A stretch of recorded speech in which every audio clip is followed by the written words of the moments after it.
Don't stay up too late, okay? You've got your first day at school tomorrow. And no listening to those horror stories anymore. You know they give you nightmares. Sweet dreams. Love you.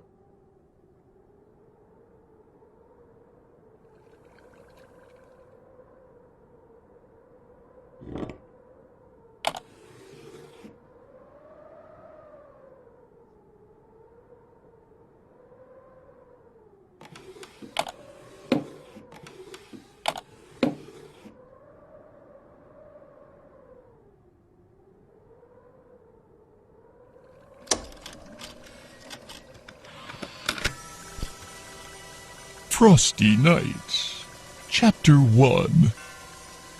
Welcome, children, to a wonderful, magical, yet grisly story that old St. Nicholas never wanted you to know. This story takes us back a long, long time ago, when old Nicholas still had flecks of ginger in his beard. We'll just call him by what everyone today know him as, Santa. We will start from the very beginning, when Santa was still scouring the world for the perfect place to build his workshop. He found none better than the North Pole, where magic seeped readily from the earth. So much magic was there that Santa learnt to use the magic in ways he had never dreamt. His body no longer grew old. He could slow time around him to a near-complete stop, and as long as he gathered enough magic, he knew he could travel the world in what to us was a single day. Even slowing time as he could, Santa quickly realized to make enough toys for every child in the world would take him far too long. So Santa placed his hands into the snow and called to Mother Nature herself for help. Mother Nature was gentle as she was wild. She saw the kindness in Santa's heart and agreed to help by melding Santa's magic and Mother Nature's spirit into the snow itself. The first of the snowmen bubbled up from the ground like liquid snow, yet unmoving and lifeless just as the snowman we know today. Mother Nature seemed to pause before then placing a carrot for its nose. You see, everything that is alive requires a small part of life to begin with. The acorn for the oak tree, the egg for the red robin, and the love of a mother and father for humanity. The carrot twitched, and ever so slowly eyes within the sphere of snow began to appear, and opened for the first time.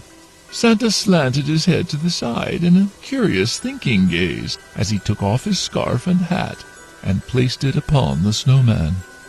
Taking a step back, he looked again and smiled. The snowman smiled back. As Santa the father and Mother Nature as the mother, the snowmen were all too happy to help Santa build his workshop and all the toys for every child in the world.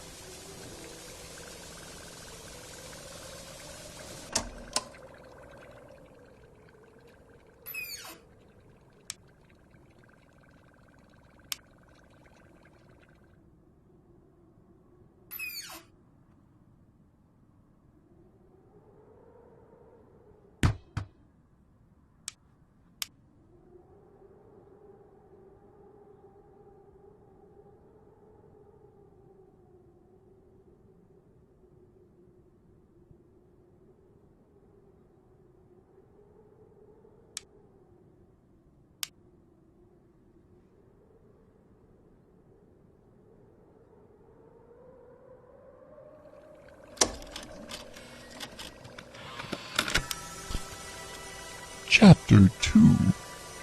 Many years had passed, and children throughout the world had Christmas within their hearts. Santa had delivered toys year after year to the children of the world, and the world was a better place for it. However, there were children who were not happy with Santa's toys alone, and demanded more and more. The parents of many of these children succumbed to their child's wishes and began to buy more and more as each year passed. Each year more and more trees were getting cut down Toy factories could not keep up with the demand, and forests were not being replanted and regrown as Santa did with his magic. Mother Nature watched as the birds, squirrels, deer, bears, and countless more of her children were left homeless and died. Mother Nature once saw humanity as her children, but each year as the destruction for toys carried on, she became more and more furious. Santa understood Mother Nature's anger and tried to make amends by creating the naughty list. Any child who was undeserving would not receive Santa's toys, and the spare magic from making those toys would be given to the forests of the planet to help grow and recover. Mother Nature was happy for a time, until even this did not offset humanity's greed. Humans, now with great machines, powered from the fossils of her most ancient children, began to pollute the air, water, the earth. Forests vanished before her eyes, and entire species began to die. Mother Nature wept for many years, hoping humanity would hear her and stop the pain they were causing.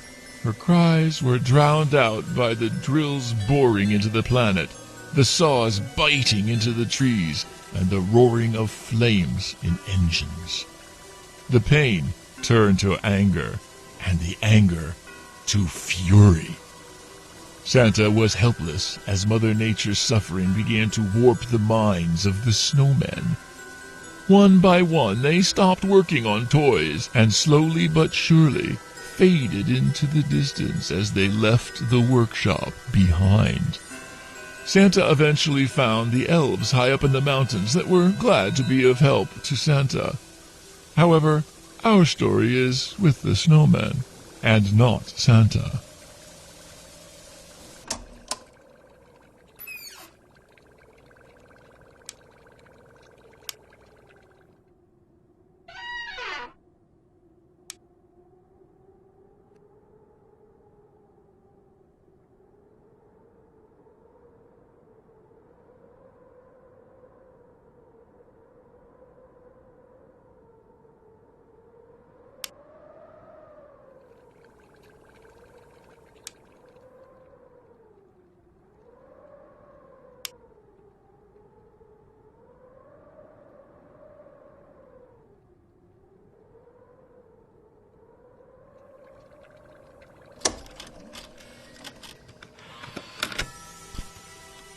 Chapter 3.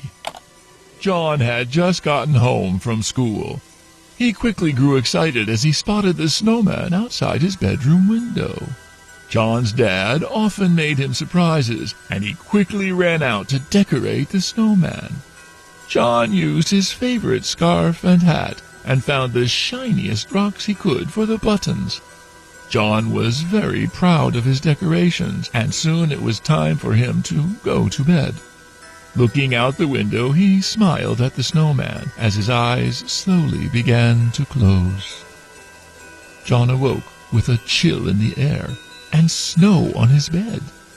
He opened his eyes to see the window was wide open. Confused and sleepy, he got up and closed the window. As he looked out, however, he noticed the snowman's hat was missing. It must have blown off in the wind, he thought. Upon getting back into bed, he found the hat on top of his covers. He stopped and thought for a moment. His mom must have taken it off and put it there for him. After all, he no longer had a hat to wear for school tomorrow, and it was very cold outside in the mornings.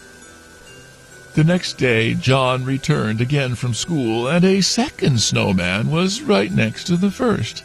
He couldn't believe it. His dad had built him a second. He went into the closet and found his box of old worn clothes, hats and scarves, too tattered to wear, but sentimental enough to keep. John decorated the second, and again smiled with pride, as it almost seemed like the snowman smiled back at him. A trick of the imagination.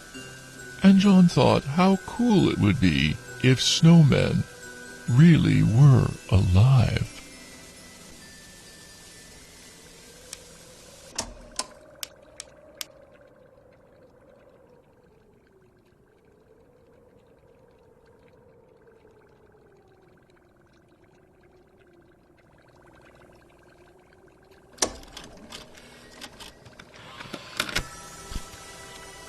Chapter 4.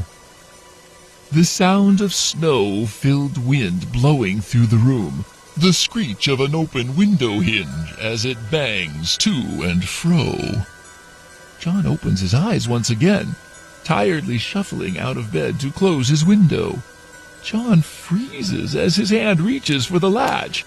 Only one of the two snowmen are outside his window. Why has someone moved it?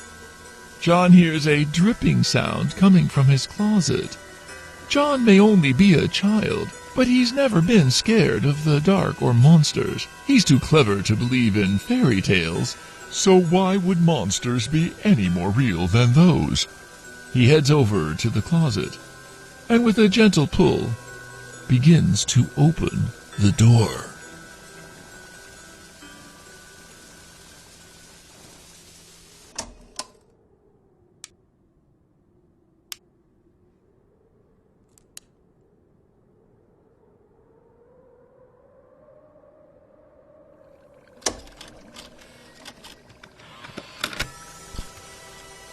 Chapter 5. John's vision begins to adjust into the darkness from staring at the bright moonlight outside.